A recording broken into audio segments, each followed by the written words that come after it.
ಇತಿಹಾಸದಲ್ಲಿ ದೊರೆತಂತಹ ಕೆಲವು ಭಯಾನಕ ಘಟನೆಗಳು ಹೇಗಿತ್ತೆಂದರೆ ಅವುಗಳನ್ನು ಕೇಳಿದರೆ ನೀವು ಕೂಡ ಆಶ್ಚರ್ಯಚಕಿತರಾಗುತ್ತೀರಾ. ಅವುಗಳಲ್ಲಿ ಕೆಲವು ಘಟನೆಗಳನ್ನು ನಾನು ನನ್ನ ಚಾನೆಲ್ ಆದ ನಿಗೂಢ ನೈಜತೆಯ ಮೂಲಕ ನಿಮ್ಮ ಮುಂದೆ ತಂದಿದ್ದೇನೆ.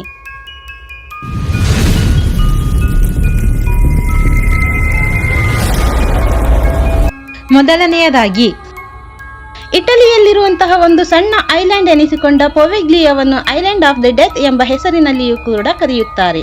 ಏಕೆಂದರೆ ಇದು ಸಾವಿರಾರು ಜನರ ಮೃತ್ಯುವಿನ ಆಧಾರದ ಮೇಲೆ ಇದನ್ನು ಐಲ್ಯಾಂಡ್ ಆಫ್ ದಿ ಡೆತ್ ಎಂದು ಕರೆಯುತ್ತಾರೆ. 1629ರಲ್ಲಿ ಇಟಲಿಯಲ್ಲಿ ಪ್ಲೇಗ್ ಎಂಬ ಭಯಂಕರವಾದ ಕಾಯಿಲೆ ಹಬ್ಬಿತ್ತು. ಆಗಿನ ಸಮಯದಲ್ಲಿ ಈ ಕಾಯಿಲೆಗೆ ಒಳಗಾಗಿರುವಂತಹ ಕೆಲವು ಜನರು ನರಳುತ್ತಿದ್ದರು, ಇನ್ನೂ ಕೆಲವು ಜನರು ಸಾವಿಗೀಡಾಗುತ್ತಿದ್ದರು.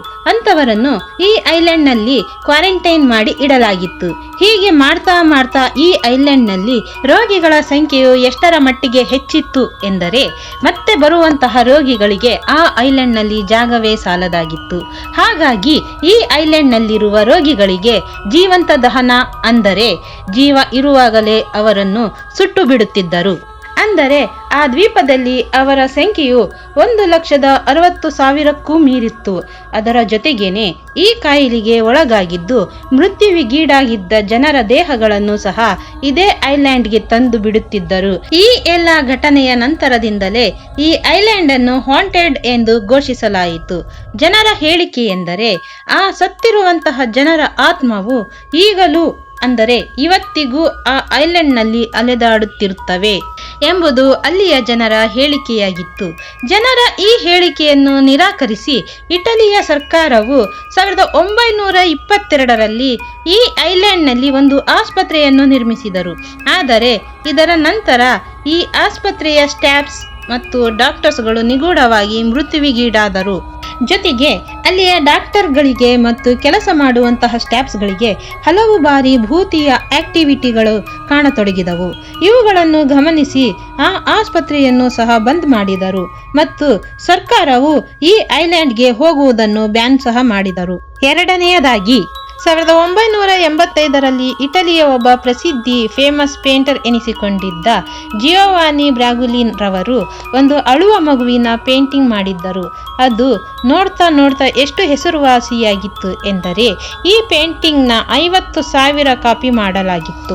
ಅಷ್ಟೇ ಅಲ್ಲ, ಈ ಎಲ್ಲ ಪೇಂಟಿಂಗ್ ಕಾಪಿ ಕೂಡ ಜನರು ಮುಗಿಬಿದ್ದು ಖರೀದಿ ಮಾಡಿದರು ಮತ್ತು ಅವರವರ ಮನೆಯ ಅಂದವನ್ನು ಹೆಚ್ಚಿಸಲು ಗೋಡೆಯ ಮೇಲೆ ನೇತು ಹಾಕಿದರು. ಈ ಪೇಂಟಿಂಗ್ನ ಹೆಸರೇ ದಿ ಕ್ರೈಯಿಂಗ್ ಬಾಯ್ ಎಂದು. ಆದರೆ ಇದರ ನಂತರದಲ್ಲಿ ಪೇಂಟಿಂಗ್ ಖರೀದಿ ಮಾಡಿದವರ ಮನೆಯಲ್ಲಿ ವಿಚಿತ್ರವಾದ ಘಟನೆಗಳು ನಡೆಯಲಾರಂಭಿಸಿದವು. ಜೊತೆಗೆ ಈ ಪೇಂಟಿಂಗ್ ಖರೀದಿ ಮಾಡಿದವರಲ್ಲಿ ಕೆಲವರು ಮೃತ್ಯುವಿಗೆ ಶರಣಾಗತೊಡಗಿದರು. ಇದ್ದಕ್ಕಿದ್ದಂತೆ ಮನೆಗಳಿಗೆ ಬೆಂಕಿ ಸ್ಫೋಟಗಳಂತಹ ದುರ್ಘಟನೆಗಳು ನಡೆಯತೊಡಗಿದವು. ಫೈರ್ ಫೈಟರ್ಸ್ ರವರ ಹೇಳಿಕೆ ಎಂದರೆ ಹೆಚ್ಚು ಕಮ್ಮಿ 15 ಮನೆಗಳಿಗೆ ಬೆಂಕಿ ನಂದಿಸಲು ತಮ್ಮ ಟೀಮ್ ವರ್ಕರ್ಸ್ಗಳ ಜೊತೆಗೆ ಹೋದರು. ವಿಚಿತ್ರವೆಂದರೆ ಆ ಬೆಂಕಿ ಹೊತ್ತಿಕೊಂಡಿರುವಂತಹ ಎಲ್ಲಾ ಮನೆಗಳಲ್ಲಿಯೂ ದಿ ಕ್ರೈಯಿಂಗ್ ಬಾಯ್ನ ಪೇಂಟಿಂಗ್ ದೊರಕಿರುವುದು. ಅಲ್ಲದೆ ಆ ಪೇಂಟಿಂಗಿಗೆ ಯಾವುದೇ ರೀತಿಯ ಹಾನಿಯೂ ಕೂಡ ಆಗಿರಲಿಲ್ಲ. ಆಶ್ಚರ್ಯವೆಂದರೆ ಮನೆ ಮತ್ತು ಮನೆಯ ಸಾಮಾನುಗಳು ಸುಟ್ಟು ಕರಕಲಾಗಿದ್ದರೂ ಸಹ ಆ ಪೇಂಟಿಂಗ್ ಮಾತ್ರ ಹೊಸದಂತೆಯೇ ಇತ್ತು. ಅಂದಿನಿಂದ ಈ ಪೇಂಟಿಂಗ್ ಅನ್ನು ಶಾಪಗ್ರಸ್ತವಾದ ಪೇಂಟಿಂಗ್ ಎಂದು ಘೋಷಿಸಲಾಯಿತು. ಇವುಗಳನ್ನು ಗಮನಿಸಿದ ಇನ್ನುಳಿದ ಪೇಂಟಿಂಗ್ ಖರೀದಿ ಮಾಡಿದಂತಹ ಜನರು ಈ ಪೇಂಟಿಂಗ್ ಅನ್ನು ಮನೆಯಿಂದಾಚೆ ಎಸೆಯಲಾರಂಭಿಸಿದರು. ಮತ್ತೆ ಕೆಲವರು ಈ ಪೇಂಟಿಂಗ್ ಅನ್ನು ಒಗ್ಗೂಡಿಸಿ ಎಲ್ಲವನ್ನೂ ಗುಂಪು ಮಾಡಿ ಸುಟ್ಟು ಹಾಕಿದರು. ನಂತರ ನಿಧಾನವಾಗಿ ನಗರಗಳಲ್ಲಿ ನಡೆಯುವಂತಹ ದುರ್ಘಟನೆಗಳು ಕಮ್ಮಿಯಾಗತೊಡಗಿತು.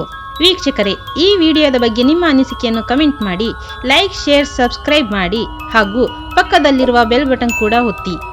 ಮತ್ತಷ್ಟು ಆಶ್ಚರ್ಯಕರ ವಿಷಯಗಳನ್ನು ಮುಂದಿನ ವಿಡಿಯೋದಲ್ಲಿ ತಿಳಿಯೋಣ. ಧನ್ಯವಾದಗಳು.